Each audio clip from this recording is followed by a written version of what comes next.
మిత్రులకి శ్రేయభిలాషులకి చక్రాల వారి యూట్యూబ్ ఛానల్కి స్వాగతం. నేను నిన్న ఒక వరలక్ష్మి వ్రతం గురించి చెప్పడం జరిగింది.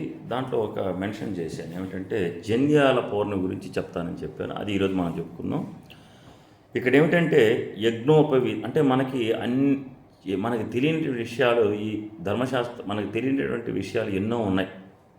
ఈ ప్రపంచంలో ఎన్నో ఉంటాయి మనకు తెలిసిందే ఖచ్చితమని అనుకోవడం మూర్ఖత్వం. అయితే ఈ తెలియనటువంటి విషయాలు మనకు తెలియాలి అంటే అనేక ధర్మశాస్త్రాల పరిశోధన చేయగలగాలి. అవి చెబితే తెలుస్తాయి అన్నమాట. అయితే ఇప్పుడు మనం చెప్పుకునేటువంటి అంశం ఏమిటంటే, ఈరోజు నేను చెప్పే అంశం ఏంటంటే జంధ్యాల పౌర్ణమి. ఇది ఎప్పుడంటే ఈ నెల ఆగస్టు 28వ తారీఖున జంధ్యాల పౌర్ణమి, రాఖీ పండగ, వికనస జయంతి, తర్వాత వచ్చేసి హయగ్రీవ జయంతి కూడా. ఆయన పౌర్ణమి పూట పుట్టాడు. హయగ్రీవ జయంతి అనే పండుగలు నిర్వహిస్తారు. అయితే వీటిలో ముఖ్యంగా మనం తెలుసుకోవాల్సినటువంటి విషయం ఏంటంటే జంధ్యాల పౌర్ణమి. దీంట్లో నేను చెప్పే అంశాలు ఏమిటంటే, అసలు యజ్ఞోపవీతం ఎలా తయారు చేయాలి, యజ్ఞోపవీతం ఎప్పుడు మార్చుకోవాలి, యజ్ఞోపవీతాన్ని కుడి చెవికి ఎప్పుడు తగిలియాలి, ఎడం చేతికి ఎప్పుడు తగిలించాలి, మెల్ల దండలాగా ఎప్పుడు వేసుకోవాలి, యజ్ఞోపవీతం వేసుకోవడం వల్ల దాని విశిష్టత ఏమిటి, యజ్ఞోపవీతం ఎంత ప్రమాణం ఉండాలి, ఎంత పొడుగు ఉండాలి, ఎన్ని బెత్తెల ప్రమాణం ఉండాలి, ఇలాంటి ఎన్నో విషయాలు ఈరోజు మనం చెప్పుకుంటాం. తప్పకుండా అందరికీ కూడా ఈ వీడియో షేర్ చేయండి, తర్వాత లైక్ చేయండి. ఏదన్నా ఉంటే తెలియని విషయాలు కామెంట్ చేయొచ్చు, తప్పులేదు. తరువాత ఈ యొక్క వీడియోని అందరికీ షేర్ చేస్తే నేను ఎన్నో సంవత్సరాలు, గత 12 సంవత్సరాలు 12 సంవత్సరాలు నాకు తెలియదు నుంచి నేను వాట్సాప్ ద్వారా, ఫేస్బుక్ ద్వారా నిత్యం నాకు తెలిసిన ఎన్నో విషయాలు అందరికీ తెలియజేయడమే నా కర్తవ్యం. విద్యను ఎప్పుడు దాచుకోకూడదు కాబట్టి అందరికీ తెలియజేస్తూ ఉండాలి. కనుక ప్రతి ఒక్క విషయాన్ని నేను తెలియజేస్తున్నాను. నాకు సమయం దొరికినప్పుడల్లా నేను తెలియజేస్తున్నాను. ఏదో ఒక రూపంలో మీ అందరికీ కూడా ఈ విషయాలన్నీ కూడా తెలియజేస్తున్నాను. ఎంతోమంది ఫోన్ ద్వారా సందేహాలు అడిగినా కూడా ఓపికగా సమాధానం చెప్తున్నాను. ఈరోజు మనం ఆ యజ్ఞోపవీతం యొక్క ధారణ, యజ్ఞోపవీతం పూజ ఎలా చేసుకోవాలి, యజ్ఞోపవీత ధారణ ఎలా చేయాలి అనే విషయాలు మనం చెప్పుకుందాం. యజ్ఞోపవీతం అంటే అందరికీ తెలిసిన భాషలో చెప్పాలంటే జంధ్యం అంటారు. అది అనేక రకాల గ్రామీణ భాషలో చెప్తూ ఉంటారు. దానికి అసలు పేరు యజ్ఞోపవీతం. ఈ యజ్ఞోపవీతం చాలా పవిత్రమైనటువంటిది. మరి యజ్ఞోపవీతం ఎవరు ధరిస్తారు? మీరు ఎప్పుడైనా చూడండి, బ్రాహ్మణ మెడలో ఒక యజ్ఞోపవీతం ఉంటుంది దారాల్లాగా. ఇది ఎవరు ధరిస్తారు? ఇది అంటే ఈ విషయం బ్రాహ్మణులందరికీ తెలుసు, వైశ్యులకు, క్షత్రులకు తెలుసు. ఈ యజ్ఞోపవీతం ధరించాలంటే వారికి ఉపనయనం అయి ఉండాలి. ఉపనయనటువంటి వారు మాత్రమే ఈ యజ్ఞోపవీతం ధరిస్తారు. మరి ఉపనయనం చేసుకునే అర్హత ఎవరికి ఉంటుందంటే బ్రాహ్మణ, క్షత్రియ, వైశ్యులకి ఉపనయన కార్యక్రమాలు ఉంటాయి. వాళ్ళు ఉపనయన సంస్కారాలు చేస్తారు కాబట్టి మనకి ప్రాచీన గ్రంథాలు, ధర్మశాస్త్రాలు కూడా బ్రాహ్మణ, క్షత్రియ, వైశ్యులు యజ్ఞోపవీతం ధరించాలని చెప్పేసి స్పష్టంగా అక్కడ రాసి ఉంటాడు. అంటే ఈ యజ్ఞోపవీతం అనేది బ్రాహ్మలు, క్షత్రియులు, వైశ్యులు కూడా వివాహం కానటువంటి వాళ్ళు 3 పోగులు, వివాహం అయినటువంటి వాళ్ళు 9 పోగులు ధరిస్తారు. అయితే ఈ ఉపనయన సంస్కారం అనేటువంటిది వైశ్య కులంలో మిగతా వాళ్ళు ఏం చేస్తారంటే పెళ్లికి ముందు చేస్తున్నారు. కానీ ప్రాచీన కాలంలో వాళ్ళు కూడా ఉపనయన సంస్కారం చిన్న వయసులో చేసేవాళ్ళు. ఇప్పుడు వైశ్యపర చంద్రిక అనే గ్రంథంలో వాళ్ళ ధర్మశాస్త్రాలన్నీ, వాళ్ళు ఎలా ఆచరించాలి, ఇవన్నీ కూడా వాళ్ళకి సంబంధించిన విషయాలన్నీ కూడా చక్కగా ఉంటాయి. అయితే బ్రాహ్మణ, క్షత్రియ, వైశ్యులు తప్పకుండా రేపు ఆగస్టు 28వ తారీఖున యజ్ఞోపవీతాన్ని ధరించాలని చెప్పి శాస్త్రాలు చెబుతున్నాయి. అంటే ఏంటి? ఈ యొక్క జంధ్యాల పౌర్ణమి రోజున తప్పకుండా అందరూ మార్చుకోవాలి ఈ యజ్ఞోపవీతాన్ని. మరి దాని విశిష్టత మనం చెప్పుకుందాం. యజ్ఞోపవీతం అంటే ఈనాడు ఎలాగా అయిపోయిందంటే, కొంతమంది దాని విశిష్టత తెలియకపోవడం వల్ల మనం ఎప్పుడైనా సరే ఆ యజ్ఞోపవీతాన్ని జలపడితే గీక్కోవడానికి అంటే వెనకబెట్టి అంటుంటారు. అది ఎంత పవిత్రమైనదో దాని గురించి తెలిస్తే కానీ ఎవరికి తెలియదు. అలా యజ్ఞోపవీతం మట్టి నల్లగా మారిపోయిన యజ్ఞోపవీతం కొంతమంది మార్చరు. అది చాలా దోషం. యజ్ఞోపవీతం పెట్టేట వీపు గోక్కోవడం, ఇట్లా పనికిమాలిన పనులన్నీ కూడా చేస్తూ ఉంటారు కొంతమంది. అందరూ కాదు, కొంతమంది దాని గురించి తెలియనటువంటి వాళ్ళు చేస్తారు. ఎప్పుడైనా సరే ఒంటి మీద యజ్ఞోపవీతం తెల్లగా ఉండాలి. ఎప్పుడు మురికిగా అసలు ఉండకూడదు. అది మహాదోషం. యజ్ఞోపవీతం అంటే ఏదో ఫ్యాషన్ కోసం వేసుకునేటువంటిది కాదు. అది చాలా పవిత్రమైనటువంటిది.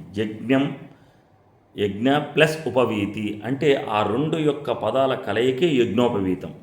యజ్ఞోపవీతం వేసుకుంటేనే శ్రౌత, స్మార్త, నిత్య నైమిత కర్మలన్నీ కూడా ఆచరించడానికి అర్హులవుతారనమాట. అంటే మనం సంధ్యావందనాది కార్యక్రమాలు నిర్వహించాలన్నా, హోమాలు చేయాలన్నా, ఏదైనా చెయ్యాలంటే అంటే మిగతా వాళ్ళకి యజ్ఞోపేతం ఉండదు, కానీ వాళ్ళకి సంబంధించింది కాదు. అంటే ఎవరికైనా మనం హోమం ఒక ప్రతిష్ఠ చేయించాలి, నేను బ్రహ్మగా నాకు ఉపనయనం అయి ఉండాలి, నాకు యజ్ఞోపేతం ఉండాలి. నేను ఎవరైనా హోమం చేయించాలి, హోమం చేయాలంటే నేను ఉపనయనం చేసుకొని ఉండాలి, యజ్ఞోపేతం ధరించాలి. అంటే ఉపనయన సంస్కారం జరిగిన వాళ్ళకి తప్పకుండా యజ్ఞోపేతం ఉంటుంది. వాళ్ళు ఈ కార్యక్రమాలు చేయడానికి అర్హులవుతారని మనకి ధర్మశాస్త్ర గ్రంథాల్లో, పురాణాల్లో, వేదాల్లో చెప్పినటువంటి విషయం ఇది. అయితే ఇక్కడ యజ్ఞాఖ్య పరమాత్మాచ ఉచ్యతే చైవ హోతృభి ఉపవీతం తతో అస్య ఇదం తస్యాద్యజ్ఞోపవీతకం. అంటే ఇక్కడ ఏం చెప్పారు? యజ్ఞోపవీతము ఈ యొక్క యజ్ఞస్వరూపుడైనటువంటి పరమాత్మతో అనుసంధానం చేసేటువంటి పవిత్రమైనటువంటి సూత్రమే ఇది యజ్ఞోపవీతం. ఆ పరమాత్ముడికి మనకి అనుసంధానం ఎవరయ్యా అంటే ఉండేది ఏమిటంటే యజ్ఞోపవీతము. ఈ యజ్ఞోపవీతమే అనుసంధానం చేస్తుందన్నమాట. అయితే యజ్ఞోపేతం ఎప్పుడు పుట్టింది అనే దానికి ఇప్పుడు మీరు క్వశ్చన్ అడగచ్చు, అసలు యజ్ఞోపేతం ఎప్పుడు పుట్టింది, ఎక్కడి నుంచి, ఎప్పటి నుంచి ఉన్నది అనే సందేహం రావచ్చు. అసలు యజ్ఞోపేతం ఎప్పుడు పుట్టిందంటే వేదాలు పుట్టకముందే యజ్ఞోపేతం ఉన్నది. మరి అప్పుడు ఎవరు ధరించారనే విషయం మనం చెప్పుకుందాం. మరి మీరు ఒక మాట చెప్పారు కదా, యజ్ఞోపేతం ధరిస్తేనే కార్యాలు యొక్క హోమాలు కానీ, యజ్ఞాలు కానీ, వేదాలు చదివే అర్హత లభిస్తుందని మీరు అన్నారు కదా. మరి బ్రహ్మ పుట్టినప్పుడు ఆయనకి యజ్ఞోపేతం ఎలా వచ్చింది అనే ప్రశ్న వేయవచ్చు. ఇక్కడ బ్రహ్మ సృష్టికర్త. ఈ సృష్టి కార్యక్రమం చేసే క్రమంలో బ్రహ్మ ఆవిర్భవించేటప్పుడే యజ్ఞోపవీతాన్ని ధరించి ఆవిర్భవించాడు ఆయన. వాళ్ళు దేవతలు, ఇప్పుడు కరుణుడు కవచకుండలాలతో పుట్టలేదా, అట్లాగే యజ్ఞోపవీత ధారణై యజ్ఞోపవీతంతోనే ఆ యొక్క బ్రహ్మ ఆవిర్భవించాడు. అందుకే ఆయన యజ్ఞోపవీతం ఉన్నది. ఆ యజ్ఞోపవీతం ఉండడం వల్ల ఆయన ఆయన ఏం చేశాడు, వేదాల అధ్యయనం చేసేటువంటి శక్తి ఆయనకు వచ్చిందనమాట. అందువల్ల ఆ బ్రహ్మ మనకి ఆ యొక్క వేదాల అధ్యయనం చేసేటువంటి శక్తి ఆ బ్రహ్మకు వచ్చిందనమాట. అందుకే యజ్ఞోపవీతం చాలా పవిత్రమైనటువంటిది. అయితే యజ్ఞోపవీతం దానికి అధిష్టాన దేవత ఎవరంటే సాక్షాత్తు గాయత్రీ మాత.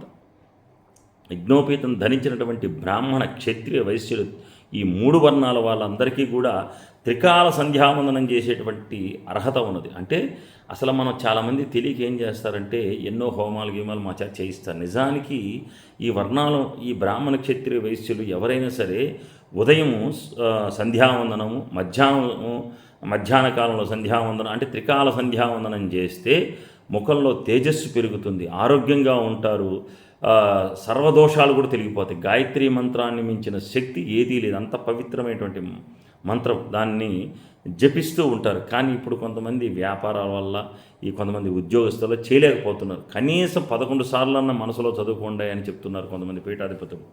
అంత విశిష్టమైనటువంటిది ఈ గాయత్రీ మంత్రం. ఈ గాయత్రీ మంత్రాన్ని ఎవరు పడితే వాళ్ళు జపించేది. స్త్రీలు అసలు గాయత్రీ మంత్రాన్ని జపించకూడదు.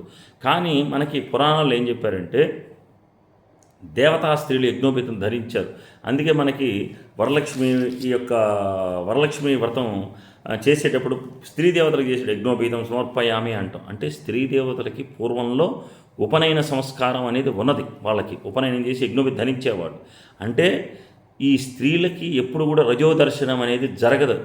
అందుకే పార్వతీ శాపం వల్ల రజోదర్శనం జరుగుతుంది కాబట్టి, రజస్వలై ముట్టుమైల స్త్రీలకు ఏర్పడుతుంది కాబట్టి యజ్ఞోపవీతాన్ని తాలిబుట్టుగా ఈ కలియుగంలో అందరూ కూడా ధరిస్తూ వస్తూ ఉన్నారన్నమాట.